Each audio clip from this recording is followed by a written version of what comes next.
శ్రీమాత్రే నమః శ్రీమాత్రే నమః శ్రీమాత్రే నమః. నమస్కారం అండి అందరికీ. Welcome to my YouTube channel Shri Manju spiritual.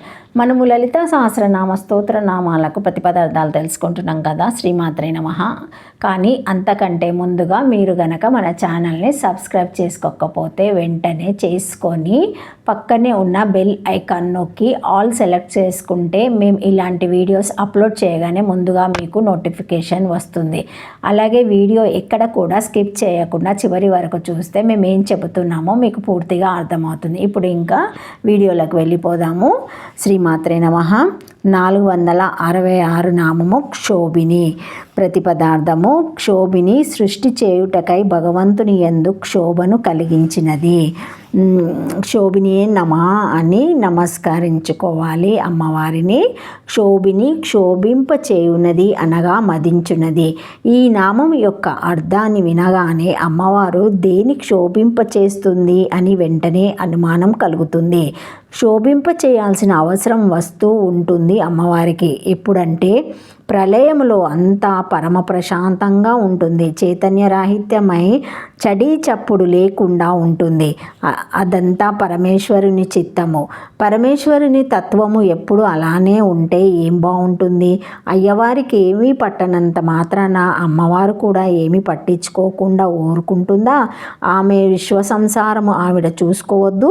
పదిలంగా ఉన్న పరమేశ్వరుని చిత్తములో నెమ్మదిగా ప్రవేశించి సృష్టి కార్యానికి ఉన్మకుండేటట్లు ఆయన చిత్తాన్ని కవ్వంతో పెరుగును చిలికినట్లు చిలుకుతుంది. దాన్నే మదించడం అని, క్షోభింప చేయటమని అంటారు. పెరుగులోంచి వెన్న వేరే వ్యక్తమైనట్లు పరమేశ్వరుని చిత్తంలో మత్తుగా సుషిప్తిలో ఉన్న సృష్టి వ్యక్తమవుతుంది. ఈ క్షోభింప చేసే శక్తిని ఇచ్ఛాశక్తి అంటారు. అర్థం కాని విషయాలను ఆలోచిస్తున్నప్పుడు, అనుభవం లేని సంఘటనలను ఎదుర్కొంటున్నప్పుడు మన చిత్తాన్ని కూడా అమ్మవారు ఇలాగే మదించి చివరకు సంతులన స్థితిలో మనసును నిలబడినట్లు చేసి పరిష్కార మార్గాన్ని సూచిస్తుంది. ఆ స్థితిలో ఉన్న మనలోని చిద్రూపిణిని క్షోభిని అనవచ్చును. పరమేశ్వరుని ప్రశాంత చిత్తాన్ని మదించి సృష్టికి ఉమ్ముకుని చేయున్నది. సమస్యలను ఎదుర్కొనబోయే మన చిత్తాన్ని మదించి నిలకడ స్థితికి రప్పించి పరిష్కారాన్ని సూచించే చిద్రూపిణి అని ఈ నామాన్ని మనము అర్థం చేసుకోవాలి. శ్రీమాత్రే నమః. శ్రీమాత్రే నమః. పరమేశ్వరి సృష్ట్యాన్ముఖ్యాన క్షోభ్యాతిథి క్షోభిని తదుక్తం విష్ణుపురాణే ప్రకృతిం పురుషం చైవం ప్రవాశ్చితమేచాయ అరే క్షోభయమాస భగవాన్ సర్గకాలే వ్యాపాశ్రిత ఇతి యద్వో మనోక్షోభితాక్ష ధనాజయత్ ఇతి క్షోభిని. తదుక్తం వరాహపురాణే మూర్తిత్రయం ప్రకృత్యా యా మందరం గతా దేవి తాపాస్తు పుస్తం తు వైష్ణవి తస్యాస్తపాంత్య కాలేన మహతా శోభితం మన తస్మత్ క్షోభిస్తముత్తస్తు కుమారేయ సౌమ్య దర్శన నీలా కుంచిత కేశంత బింబోష్ట్య పద్మలోచన ఇందివర సమ దామాను పురాణ్యాస్తు వచ్చస్త ఏం వివాదం విదా స్త్రియో దైవోక్షోభితో మానసి ధృతం ఉత్తస్తు శతసహస్ర కోటిషో వివిధానన ఇత్యర్థి. కాంతి గలవారు, ఆరములు అందెలు గలవారు, చక్కని ముఖకాంతి కలవారు, ఈ విధములగు దేవతా స్త్రీలు వేల కోట్ల కొలది మన క్షోభం వలన వివిధములగు ముఖములు గలవారై పుట్టిరి. ఇది 3 అక్షరాల నామం అని మనం చెప్పుకోవాలి. శ్రీమాత్రే నమః. 467 నామము సూక్ష్మ రూపిణి. ఈ నామంతో అమ్మవారిని సూక్ష్మ రూపిణియే నమః అని చెప్పుకోవాలి.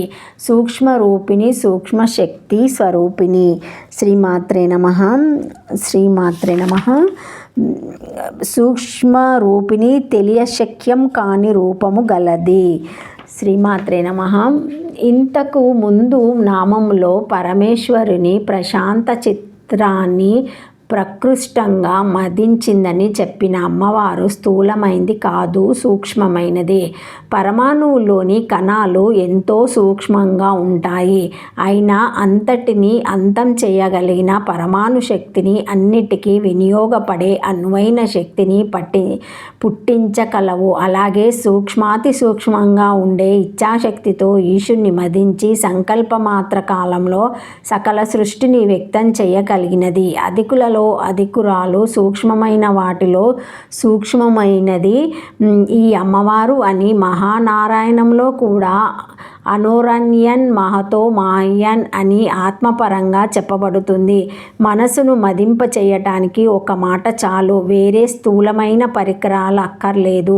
ఇనుప ముక్కను అయస్కాంతం చేయటానికి ఒక స్పర్శ చాలు, లేదా సూక్ష్మమైన ప్రేరణ చాలు. అలాగే వివేకోదయం కలుగా చేయటానికి శిష్యుని భూమధ్యంలో గురువు స్మృతిస్తే చాలు, సకల జ్ఞానం వెళ్ళి విరుస్తుంది. స్థూలమైన శరీరాల్లో సూక్ష్మమైన ఇంద్రియ మనోబుద్ధుల కన్నా సూక్ష్మతరంగా ఉండే ఆత్మేశ్వరి అమ్మవారు. సూక్ష్మమైన వాటిలో సూక్ష్మతరమైన రూపము గలది. స్థూలమైన శరీరంలో సూక్ష్మతరంగా ఉండే ఆత్మేశ్వరి అని ఈ నామాని అర్థాలు చెప్పుకోవచ్చును మనము.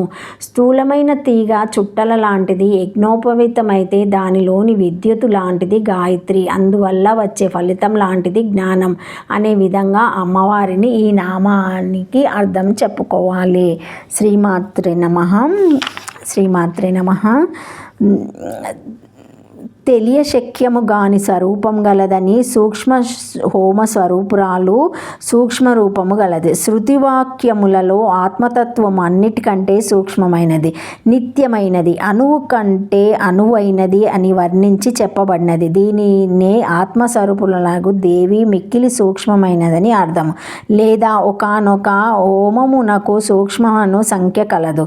కావున సూక్ష్మమనేడు పేరు గల హోమ స్వరూపురాలు తాంత్రరాజమందు ఈ హోమమును గురించి వివరించేదను.